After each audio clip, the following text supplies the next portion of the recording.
There. All right, so we'd like to welcome Glen Rabenberg. We've been working with Glen for going on, between 15 and 20 years now with the calcium and building better soil and building better food and just having a lot of fun. It's a passion and we love doing it. We've asked Glen to come talk today about here, back to your roots, we have the ABCs where we're talking about air, biology, and carbon, and they're all steps that have to be worked on in order to gain healthy soil and grow better food. So we're talking to Glen today about essentially the air, but he's going to be talking about a whole lot of things. But Glen's background is animal health and has made this shift over into soil health quite a few years ago. And yeah, we're just really blessed to have him on our team and have him willing to share the education with us. So Glen, if you want to go ahead and tell us what you know. And thank you so much for being here today. Ooh, if I'm supposed to tell you what I know, I thought this was supposed to go an hour. We may be in trouble.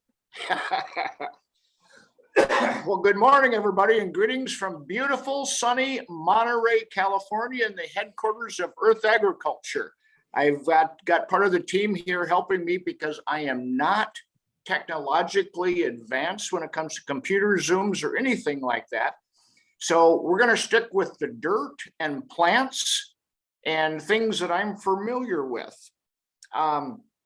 There's a lot of talk across the country and other countries about carbon credits or regenerative agriculture or sustainable agriculture. And from what I'm seeing as I'm traveling, because last week I was in South Dakota, this week I'm in California, next week I will be in Florida working. And there's a lot of information that is being told about regenerative, carbon credit, sustainable, blah, blah, blah, all those other wonderful things that aren't completely accurate. What do I mean by that? Not completely accurate. They're telling you the information that will help you get an inch into a marathon of running. They don't give you the information. What do I mean by that? Is if we were to look at, let's just say, a person, and we were to ask this person, what's the most important thing in your life? A lot of people would say, well, my wife or my kids. Some people would say a new set of golf clubs or a ski boat or whatever it may be. And if I were to be asked that question, I'd say the most important thing in my life right now is air. Simple. Overlooked, many times never measured. And a lot of people will roll their eyes and go, oh yeah, you're talking about the obvious here. Well, air is overlooked because it's something that everybody assumes is there. Now, as we're breathing, and I'm assuming everybody's breathing, but as we're breathing in atmospheric air. And this air contains about 78% nitrogen. Very important for our bodies, the bodies of the soil, the bodies of the microbes within the soil, and also to the plant. With this 78% nitrogen, there's going to be 19, 20, 21% oxygen in this air that we breathe based on the elevation that you're at and geographically where you're breathing. And one of the big contention points right now is the carbon and the carbon dioxide in the atmospheric air. They're saying it's over 400 parts per million, and it's higher than it's ever been. And this is what's bringing about this regenerative agricultural movement. It's talking about sustainability. It's talking about carbon credits, but they don't explain it to the level that it's truly going to benefit growers and farmers. Here's what I mean by that is in the soil, when we look at a soil test, You may do a 0 to 6 or 0 to 12. Sorry, this is US measurements. I'm not a metric person yet, and I won't be able to convert. And if I do, it won't be accurate and I'll lose credibility. So I'm just going to say inches and feet. But a 0 to 6 soil test will show you the minerals that are in that soil. It won't show you how available these minerals are in your soil, but it shows they're there. So when we look at the soil, we can get a very accurate measurement on what the soil is comprised of. So with the soil test, you're going to see what your calcium, phosphorus, potassium, magnesium, sulfur levels are. And those are all wonderful numbers. And when you look at following Neil Kenzie or Dr. Albrecht, who came up with the base saturation method, you can get a very accurate data on a limited amount of true wisdom and knowledge. Here's what I mean by that. If you get your soil test and you see all the numbers and you get them all perfect, and you achieve the base saturation, which is 68% base saturation of calcium, 12 to 13 base saturation of magnesium, and yada, yada, yada. If you get all your minerals perfect, those minerals only make up 45% of the total of what your soil is. So if you get your minerals all right, according to the soil test, the best score you can get on minerals is 45%.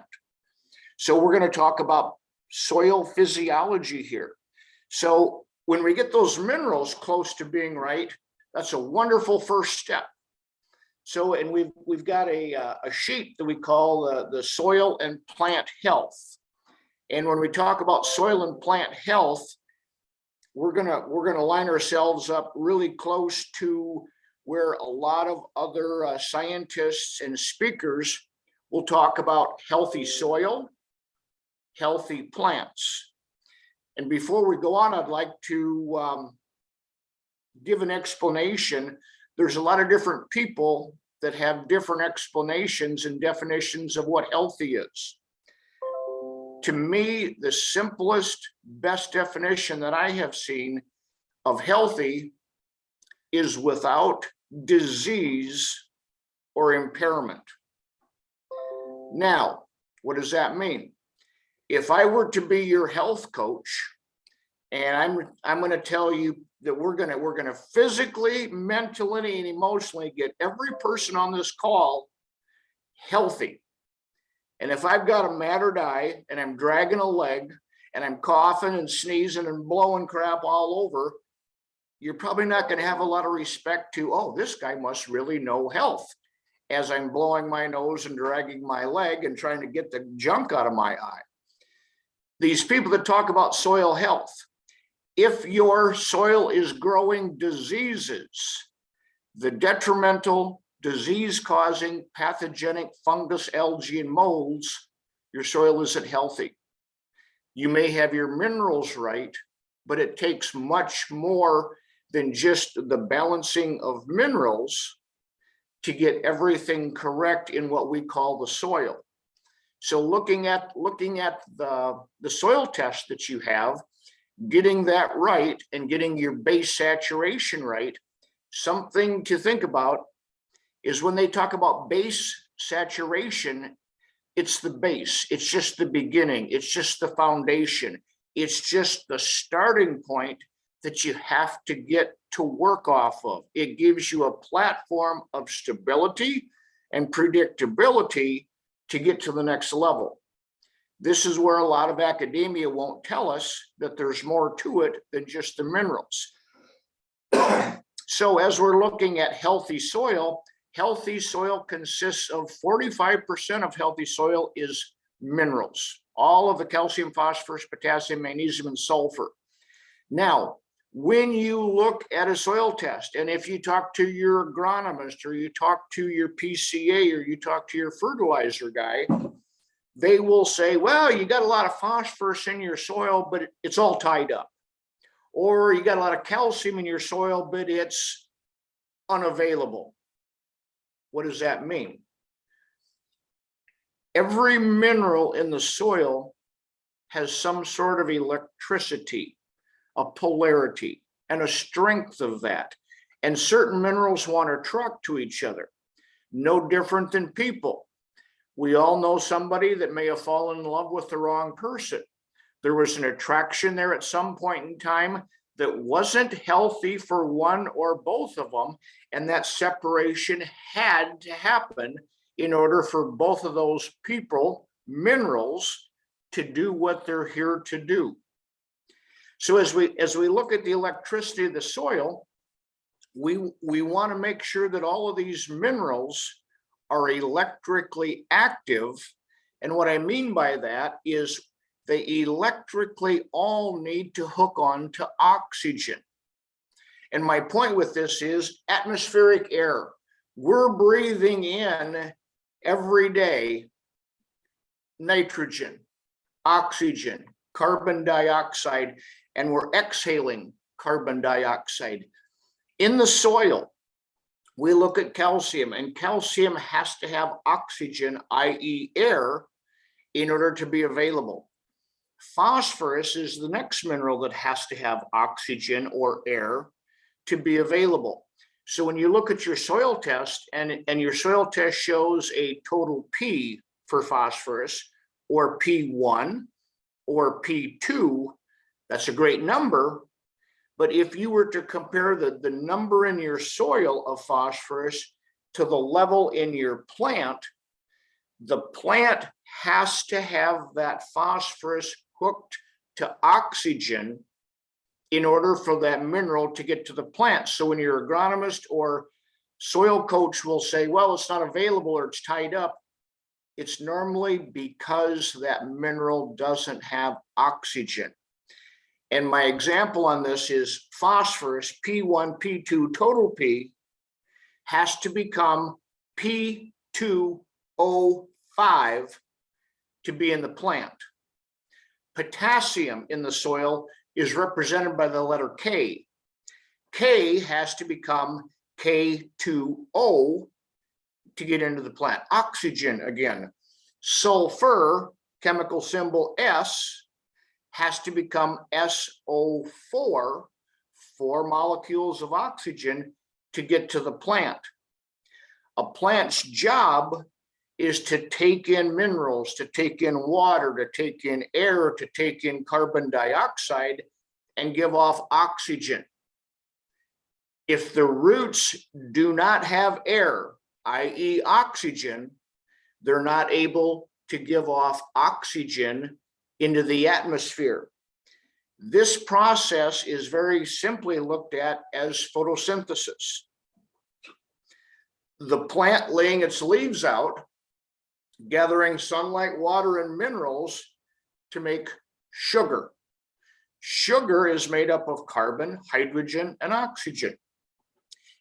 If you don't have air in the soil, calcium and phosphorus, who I consider the mother and father of the minerals in the soil, these parents of the soil can't control the process that's going on.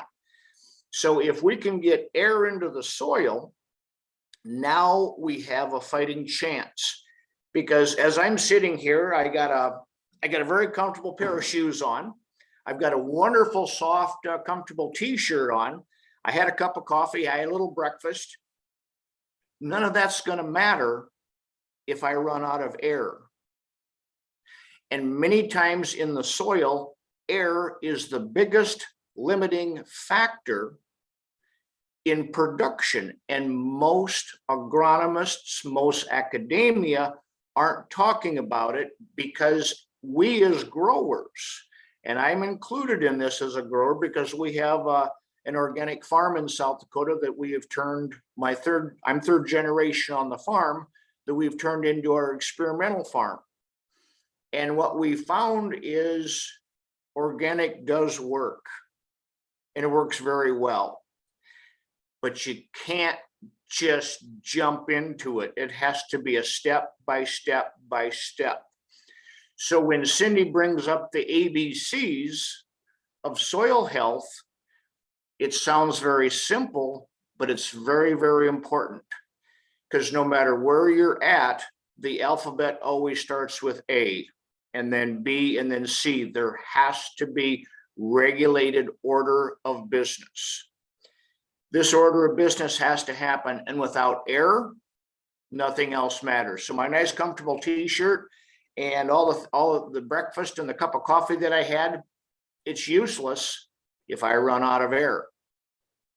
This is why we use a penetrometer to measure the tightness, the compaction, or i.e. the air in the soil. When we look at the air in the soil, and if you've ever used a penetrometer, you will understand this. If you haven't used a penetrometer, you're going to want to take a look at the gauge, because as you push down on the handles, there is a green zone from 0 to 200 psi. The reason that's green, no matter where you got your probe, is 0 to 200 is where the aerobic beneficial soil microbes, that's the pressure that they like to be. To be more specific, about 153 to 154 pounds of pressure on the penetrometer is where the microbes enjoy the best. If you get over 200, it's too much pressure. The microbes say, hey, we can't deal with the pressure. We're going to hibernate. We're going to go dormant. We're not going to work for you. When we look at 150, let's just say 150 pounds of PSI, the more consistent that pressure is as you go down through the soil, the more homogenized, healthy microbial life you will have in the soil. These microbes have many different jobs, but they're all microscopic. And many different microbes have to be healthy and have to be present in order for the work to get done. During the growing season of a plant, the soil acts as almost a factory, an assembly line of things that have to happen to take a mineral, to take a carbohydrate, to take a protein, whatever it may be, and make it plant and microbe friendly. An example, many people are spending a lot of money on nitrogen. Atmospheric nitrogen is, let's just compare it to my hands. Atmospheric nitrogen is two nitrogens hooked together. So we got an N and we got an N. And if that air, and this is the atmospheric air that's all around us that we're breathing in, if that air can get into the soil, there have to be microbes to pop these two apart and to add 3 oxygen to each one of these to take an N into NO3, nitrate nitrogen. Atmospheric air is set up in 2 different stages. If you watch the weather map or you listen to the local weather and you look at the weather map, you'll have high pressure fronts and you'll have low pressure fronts. A high pressure front is heavy sinking air that is designed to push air into the soil. If your soil has about 150 pounds per square inch, this heavy high pressure front air can push down into the soil. Why is this important? Because you have to have this air to get free nitrogen. And this atmospheric nitrogen has to get separated and married up with oxygen in order for it to be microbe friendly and plant friendly. If there's too much pressure in the soil, this air isn't going to get into the soil, or the microbes aren't going to be able to convert it into usable nitrogen. Most of the academia information that comes to us as growers doesn't talk about this, because most universities are paid by fertilizer and chemical companies And they're also, when the university gathers money from a entity, that university or academia is told what they can and can't say. So if a fertilizer company is investing in the research on a professor on certain things, they're going to dictate what they can and can't say. The more air that you can get into your soil to a point is beneficial. Most of the soil we deal with has a high level of magnesium, and magnesium is the mineral that is the problem child. And I talked earlier that calcium is the mother, phosphorus is the father, and they are the parents. Well, if children were to have been named after minerals, my brother would have been named Magnesium, because he, and I've told him this so I can say it publicly, he just couldn't hold it together. And what I mean by that is my Magnesium brother had to sit between my mom and my dad in church because he just couldn't control not doing dumb things in the middle of a church service. What's my point? If your soil test shows that you have all kinds of calcium, but you got a little bit of magnesium, check the pressure with your penetrometer. If that penetrometer shows more than 150 pounds of pressure, magnesium isn't being controlled by mom calcium. Calcium has to be available, and it also has to be in the right zone in order to hang on to magnesium. Now, magnesium is one of the electrolytes, and magnesium, if given its will start grabbing onto nitrogen. So a lot of times, if you can get air into the soil, that nitrogen will get grabbed onto by magnesium, and now it's unavailable. It's tied up electrically.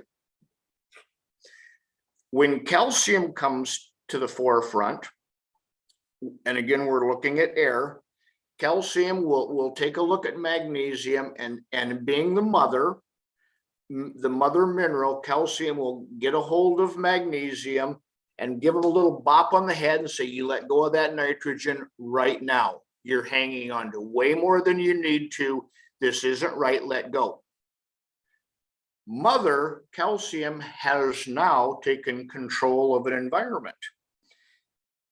In the soil, every mineral has a job, every mineral has a personality, and every mineral has an electrical attraction. Calcium is kind of a big old good old gal, and she's quite heavy, and she will naturally migrate down through the soil because of its heavy physical weight, unless microbes are there to assist it and to keep it in the profile. Many times these regenerative agricultural movements say, no till, no till, no till, don't till, forget about tillage, don't disturb the soil, don't kill any microbes, because they say if you till your soil, oh, you will destroy the microbial life of the soil. Well, you're going to kill microbes if you do till the soil, but you're going to keep a lot more of them alive if the tightness or the surface tension of that soil is too tight to let atmospheric air in, other words, 150 psi. 150 pounds per square inch allows that air to get into the soil. Air being nitrogen, air being oxygen, air being CO2. It's the essence of life.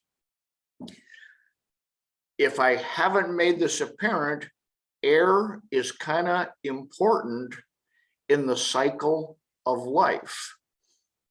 Now, if you have sandy soil and you're listening to all this and say, well, I've got sandy soil, I've got no resistance. I take that penetrometer and I can't even get close to 50 pounds per square inch. It's like, now we have to treat that soil completely different. We have to increase the surface tension of sand so that things will stick and the nitrogen will be able to be broken down by the microbes. So if you have sand, you have to add many different sources of carbon in order to get the microbes alive and happy and create more resistance so things don't leach up or down through that soil. So as we're looking at this, 150 PSI is the ultimate goal that you want your soil to be at, and you want the depth of that 150 PSI to be as deep as you can possibly go. The deeper your roots can get in the soil profile, the further out they can expand, the better off your crop is going to be, the better off your yield is going to be, and the lower your input costs are going to be. If you're new to this group and you're giggling and going, wow, where is this guy getting this information? Because nobody else ever talks about this. Well, you're right, and thank you for noticing. They call me a disruptor in the university, and I've been banned from several different conventions and gatherings because I challenge the status quo and I question authority. And what that means in my mind is when they say no till, no till, no till, no till, don't till your soil. No till is usually no future in most areas.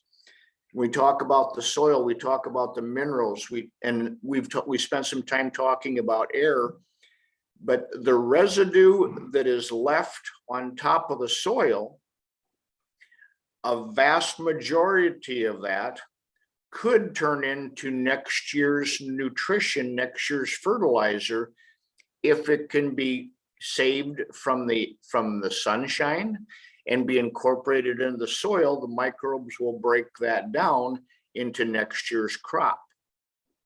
So the number one thing, and if you're curious about this, you will be able to Google it and look at the nitrogen cycle. Google the nitrogen cycle, Google the carbon cycle, and it talks about the atmospheric air going into the soil and the soil inhaling, exhaling. It's all part of Mother Nature.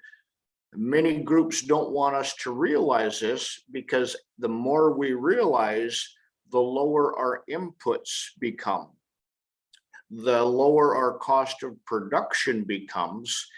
And we as growers get to become more efficient.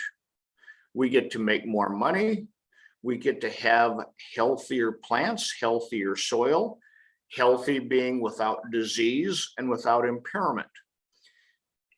If your plants or if your soil have a disease and you need a chemical, whether it be a herbicide, an insecticide, a fungicide, whatever it may be, something isn't healthy. Mother Nature has equipped Mother Earth with all the tools that it needs to survive in nature by itself, but we have to, being stewards of the soil, have to recognize what healthy is, have to recognize what healthy consists of, and also to recognize how do we maintain and manage this. So as we look at healthy soil, 45% of soil is soil minerals. And as we look at the soil minerals, this tells us a lot of things, but we want to complete the 100% of what makes up healthy soil. So 45% of healthy soil is soil minerals. And by the way, these numbers, if you haven't ever heard them before, are quite new to agriculture.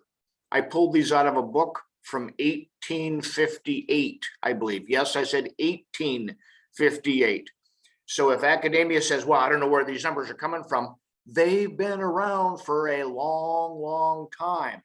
So looking at soil, 45% soil minerals, 5% of healthy soil should be organic matter, carbon, oxygen, decaying plants, microbes, all the good things make up at least 5% of the soil. That's your soil organic matter. So we're at 50% now. what makes up the other 50%? Real simple. 25% soil, 25% air.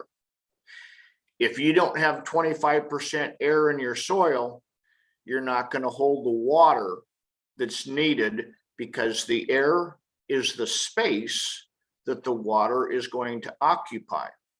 Pretty simple. This makes up 100% of what consists of healthy soil. But there's more. Most labs, when you send in a soil test, they're not going to show you how much air your soil has. They're not going to show you how much water holding capacity.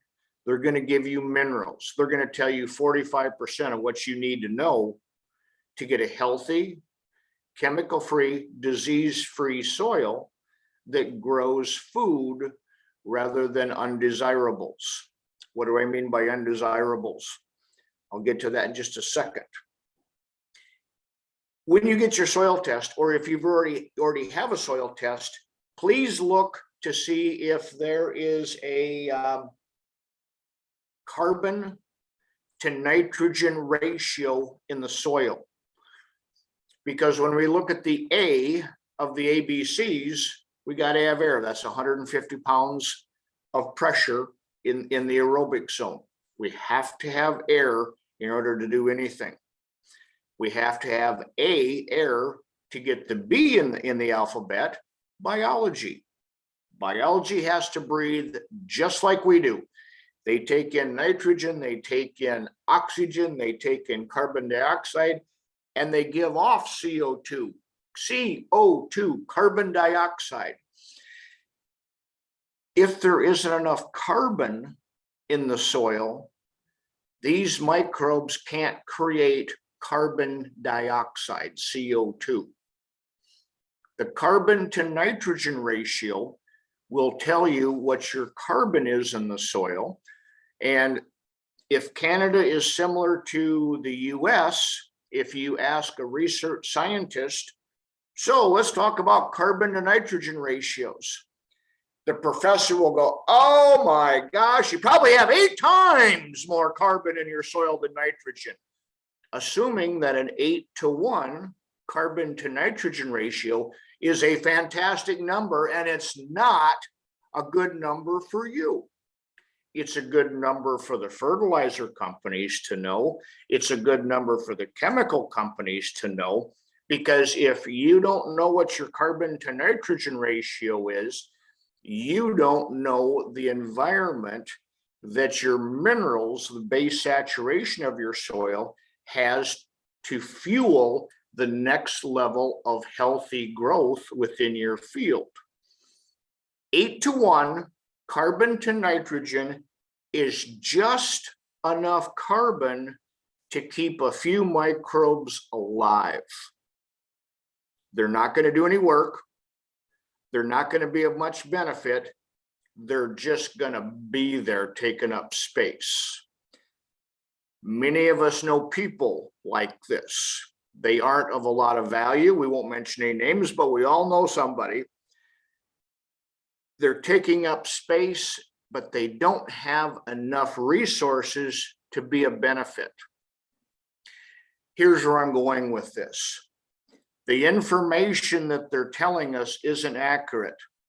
What we found out years and years ago, and then in the US, the NRCS did the same research and published a paper on carbon to nitrogen ratio. And I'm sure it's just coincidence, but they came up with the same numbers that the microbiologists that we hired to see where should this carbon to nitrogen ratio be.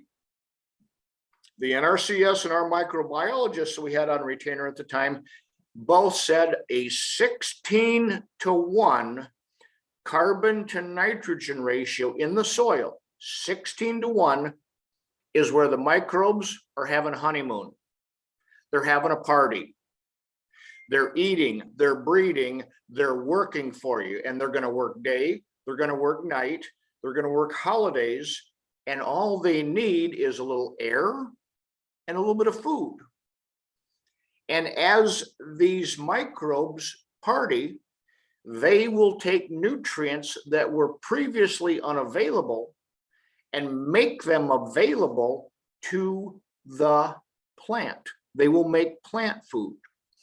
So as we look at the soil, if we just look at the minerals, it's just the base. It's just the beginning. We look at the air. That's all great. If we get the minerals right and we get the air right, but if there isn't enough carbon in that soil, the microbes can't produce carbon dioxide. Now, when I mentioned carbon dioxide, a lot of the scientists and the regenerative people aren't telling the whole story. They will say, if you till your soil, you're going to kill the microbes and you're going to destroy and lose all of the carbon of your soil. And it's just going to be an absolute nightmare and you will be financially ruined. You have to do no-till. That's a bunch of crap. And here's what I mean by that. Carbon, when it's in the form or forms of last year's crop, stalks, residue, stubble, fodder, call it what you want. If left on top, 60 to 70% of that carbon is going to oxidize and leave you. If you incorporate that stubble, residue, stalk, tissue, fodder, whatever you want to call it, if you incorporate that, it will take that carbon and the microbe will digest it. And all of a sudden, this microbe now has carbon to create carbon dioxide as well as the carbon for its internal workings. On your soil test, if you see that the pH of your soil is a little too high, and what I mean by that is anything over 7, the minerals become very unavailable to be obtained by the plant. 6.4, 6.5, mid-6s of your soil pH is the healthy zone that everything in their soil enjoys. If you're higher than that, I can tell you that you probably don't have enough A, air, you probably don't have enough B, biology, and you probably C, don't have enough carbon building, because if you did, your soil pH would not be too high. Something else that Echinacea won't tell us is as microbes start to party and the party grows and the crowd is big in the soil and they're breathing, they're reproducing, they're partying, they're getting everything ready, they're giving off CO2, they're giving off carbon dioxide. Carbon dioxide is 1.5 times heavier than air. So when that carbon that was in the oxidizable volatile state, when it was above the ground, that when the sun hits it and the infrared and the ultraviolet rays hit that, it can oxidize and leave you. If incorporated intelligently into the soil, that carbon can become carbon dioxide. And here's my point with this. CO2 and H2O, water, when they're combined in the soil, form carbonic acid. And that's Mother Nature's way of saying we can bring this pH down gradually, smoothly, and to a healthy level that everything works. In California, there were some potato growers that we worked with that we had spread some of our calcium on the soil and they irrigated it in. And they were looking at high salt, high sodium, high magnesium, and they also had a very high pH. And they soil tested at the beginning of the test and 30 days into it. Keep in mind, this is California, Nevada, warmer weather. But the managing partner of the farm that we did the test on, he said, you guys dropped the pH of our soil a full point in 30 days. And I said, well, we'd like to take credit for all that, but we can't. Because what we've supplied was an available mother in the form of calcium mixed with water. Our mother calcium brought air to the soil, which allowed the bee, the bacteria or the microbes to start doing their deal. And because you had some carbon in the soil, the microbes actually started to balance the pH of your soil. Conversation went on. I said, well, I don't know about a lot of that, but the bottom line is our pH has gotten closer to where we want it. And all of a sudden, that's a completely different field. So as we're looking at the ABCs of soil, the C is carbon building. If you haven't looked at it, if you haven't tested for carbon in your soil, please do, because if you don't know where you're at.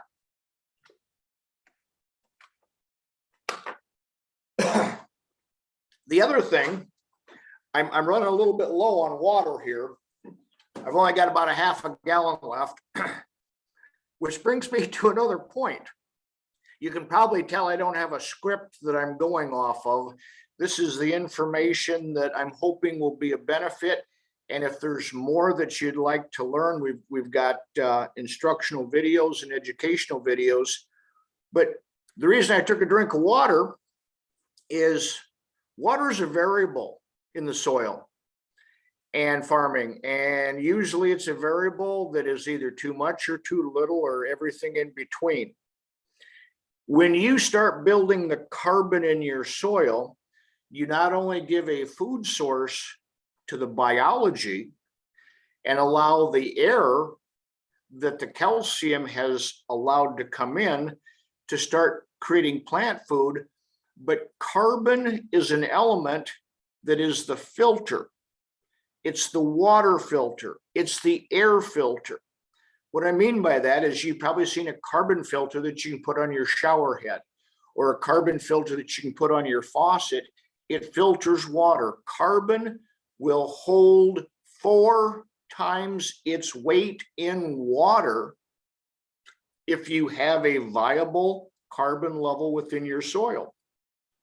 What's a viable level? 16 to 1.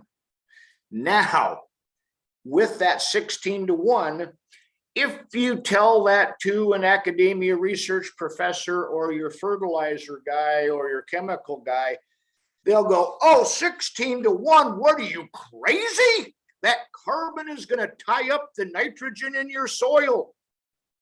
And then they'll just sit and look at you. And they're right.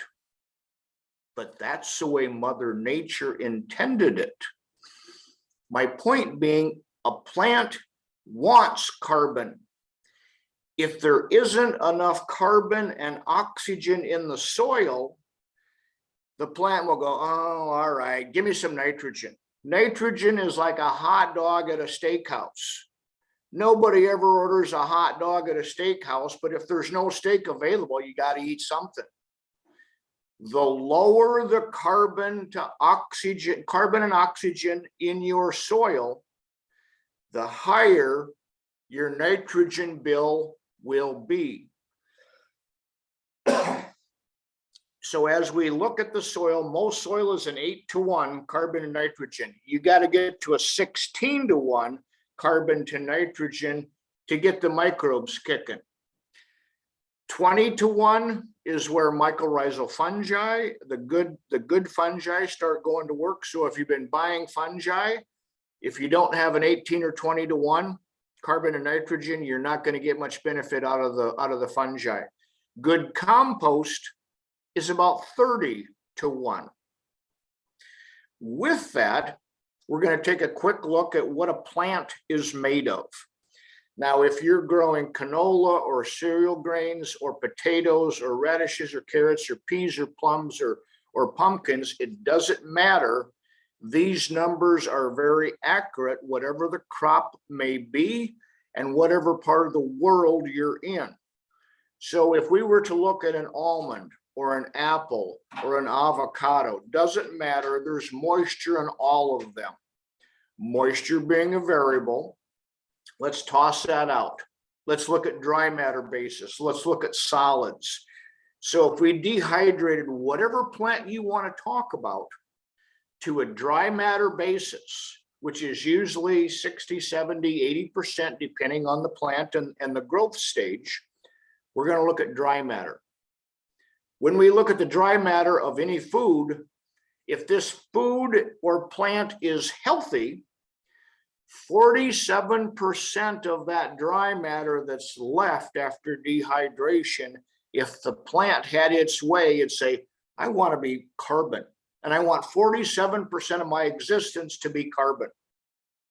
I want 43% of my existence to be oxygen. Now, wait a minute.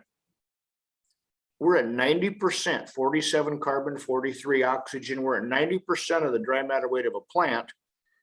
And we're just talking about atmospheric natural stuff. Yeah, this is why the big companies don't want us to know the truth, because Mother Earth and Mother Nature can provide food as long as we invite her and create a good environment for her to work in. So 47% carbon, 43% oxygen. The next 4% is made up of hydrogen. If your soil pH is too high, there's an inverse relationship between hydrogen and the pH. As your pH goes up, the hydrogen in your soil goes down. It's an inverse relationship. If you don't have any hydrogen held in your soil, you are not going to be able to make sugar, because 94% of the plant, carbon, oxygen, and hydrogen, caveman chemistry in my head is sugar. Sugar to a scientist is C6H12O6 or some combination of carbon, hydrogen, and oxygen. 94% of the plant. I'll finish out the numbers. 3% of a healthy plant, and healthy meaning without disease, without impairment, not needing a fungicide, not needing a herbicide, not needing insecticide, not needing a bunch of junk. It can grow as it wants and appreciates. 3% of the plant is made up of nitrogen. Only 3% of the dry matter weight of a healthy plant is made up of nitrogen. Why is your nitrogen bill so high? Because you don't have carbon and oxygen in the soil, and your pH may be too high, and there's no hydrogen. And if the air is in the soil, the plant can't make sugar. We're at 97%. 47 carbon, 43 oxygen, 4% hydrogen, 3% nitrogen. And the last 3% that makes up a healthy plant on a dry matter basis is the minerals, the soil minerals. So what makes up 45% of your plant only makes up 3% of a dry matter weight of your plant. 45% of the soil, 3% of the plant. As you become educated, more intelligent, and more respectful of Mother Nature, you'll find out that this system, these numbers, this wonderful thing we call agriculture, can be natural, can be economical, can be and is sustainable, and can also be enjoyable. So as we look at the system, granted, this was only a little bit short of an hour. This is just the beginning.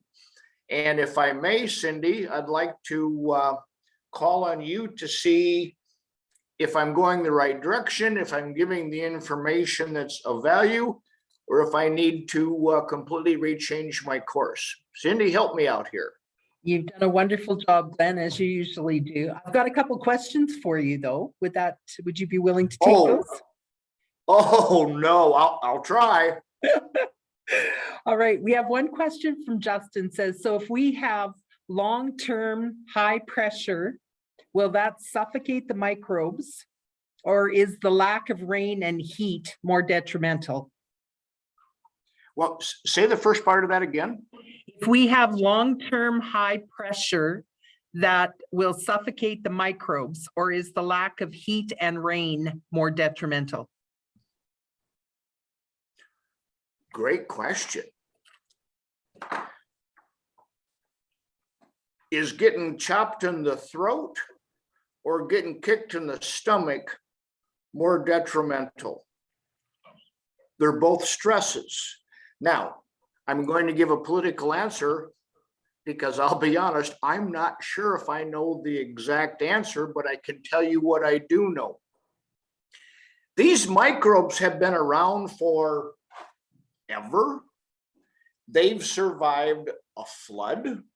They've survived an ice age. They've survived the extinction of dinosaurs. Is it more detrimental to dry them out or to suffocate them? Thank you, Tom. I don't know. What I do know is what we have seen is periods of freezing, periods of drought, and periods of asphyxiation haven't completely destroyed the count within the soil. These microbes are all creations of God, and they're smart. When they start seeing an environment showing up, if it's dry or if it's hot or if it's running out of air, they will dormant themselves. They will spore themselves off, and I do know they can live years and years and years. And when the environment pops back, boop, here they are. My point being, they've survived some extraordinary things in the past. Let's not see what they can actually take for pressure and for adversity. But I don't know which one would be worse. But let's give them a break because they've already had a tough time. And when we put sugar with our mixes, that sugar feeds the microbes because sugar is carbon, oxygen, and hydrogen, the same thing that makes up the plant. So with that, you're going to have some deviations in your soil microbes. And it is a good idea to look at a good microbial pack to amp up, bring more forces in, bring more workers in to help fix your soil. But you are going to have some microbes in your soil that you will bring back. That's a given. Even if you've used chemicals, they'll come back. So sorry about the long answer, but there was an awful lot to that, Cindy. I'm muted again. Okay, thanks, Glenn. I appreciate that. We have one more here that said, after cultivation, clearly one would see reduced compaction, which may reduce penetration, but upset the microbial balance. How do you find balance between these? I find I regret having to till, but have no choice in converting alfalfa as a transitional crop to soil prepared for other alternative crops. Can you address? And clarification, cultivation should improve soil penetration. In our world and in every crop that we work with, we talk about intelligent tillage. And a few weeks ago, I was in North Dakota and I was talking about intelligent tillage. And a grower raised his hand. He goes, "Where can we buy this piece of equipment?" I said, "Well, intelligent tillage isn't a specific piece of equipment, but intelligent tillage is tilling the soil to the level that you need for a crop rotation or for a mineral redisbursement, for an injection of oxygen, and also for incorporating the residue." When I started farming, our ground was in CRP, the 10-year government program that was set aside for grass. And when I started doing a penetrometer, I found out that I had a hard pan at 3 inches and I had a hard pan at 6 inches. And looking at the minerals, I found out that the calcium, being heavy, had migrated down to that 4th, 5th, and 6th inch. And my tool of choice was an old-fashioned moldboard plow. And oh boy, neighbors lined up to laugh at me. They said, why on earth would you use a moldboard plow? I said, we haven't used the moldboard plow since the 70s. I said, no, but I said, I wasn't able to put any nutrition on the CRP in the 10 years it was in the program. And it had been chemically farmed by one of our neighbors that rented the ground from my father. And I said, I'm afraid a lot of that calcium has moved down. And when I did a soil test, that calcium was down below the top portion of the soil. We plowed it 6.5 inches deep, and we took that calcium that was down deep and we flipped it up on top. We dissed it once and we were able to plant. Intelligent tillage is going to determine the minimal amount of soil disturbance to incorporate the residue, to oxygenate the soil, and to create a root zone and a biological zone that's going to be beneficial for your next crop. Please don't do any more tillage than what's necessary. In other words, some people will have a rototiller that just absolutely pounds the soil. That's aggressive. A moldboard plow is aggressive, but sometimes you have to cut those roots of the alfalfa and flip that calcium back on top, because an alfalfa field has been no-till for whatever years it's been in alfalfa, and there's going to be some compaction. So do an inch by inch soil test is one way to see where your calcium is at, and that will determine if you want to flip it with a moldboard plow like we did. But we did our science beforehand. It didn't take a whole lot of money to find out that our calcium wasn't in the top inch, the second inch, or the third inch. Now, why is that important? Microbes, just like people, have to have calcium for their physiological structure. Whether they have an internal skeletal, or an external skeletal system, they have to have calcium for their skeletal structure. They have to have calcium in their system.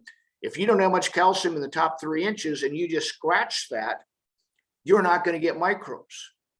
If the microbes aren't there, you're probably not going to have the carbon there because the plant has sucked it all out.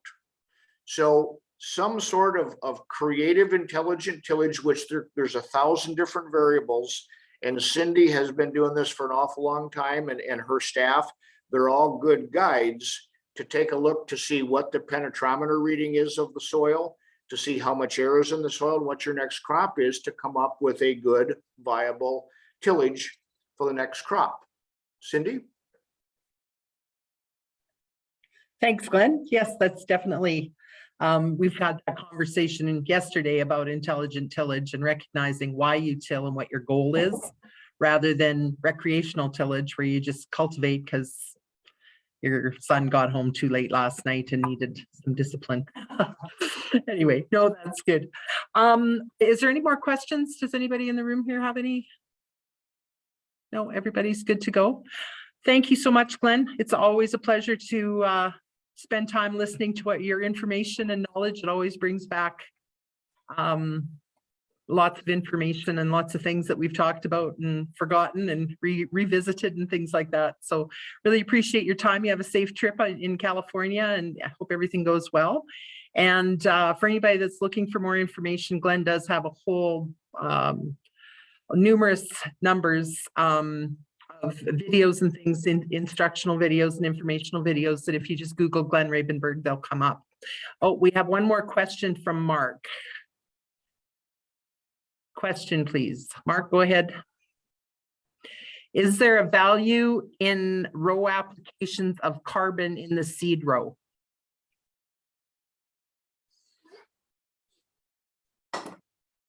This isn't a short answer, but I'll make it as short as I can. Okay. There's a lot of carbons out there, and these carbons are fantastic. The more refined these carbons are, the more oxygen that is needed to balance them.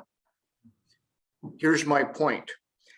If you don't know what the surface tension of your soil is, be very, very careful with how much carbon you put in your soil, because the carbon is unbalanced. It's a high energy source if it's in a liquid and if you put it in the row. But carbon, each molecule of carbon has to be hooked to 2 oxygen to make carbon dioxide. If one oxygen becomes gone or is unavailable, carbon dioxide can be carbon monoxide. Not a good thing. Please check the surface tension of your soil, because carbon monoxide can also turn to cyanide if carbon in an airless environment is hit with synthetic nitrogen. Carbon and nitrogen in a airless environment forms cyanide. So carbon in the row, any form of carbon can be fantastic, but please be careful and talk to your back to the roots or the high bricks people, because they've dealt with these, they have seen what their capabilities are, and small amounts more often are very beneficial, as well as sugar, molasses, and possibly dry forms of carbon is a nice mix, because keep in mind, you want to have the ABCs.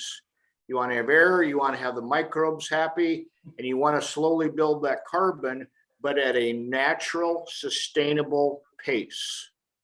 How did I do, Cindy? Wonderful. He made reference to it being super poor sandy soil. So there would be air in that situation. So carbon would be a benefit. I would agree, or Yes. you'd agree? Yeah. Okay. No, that's good. Let's see here. He loves the dormant. That's good.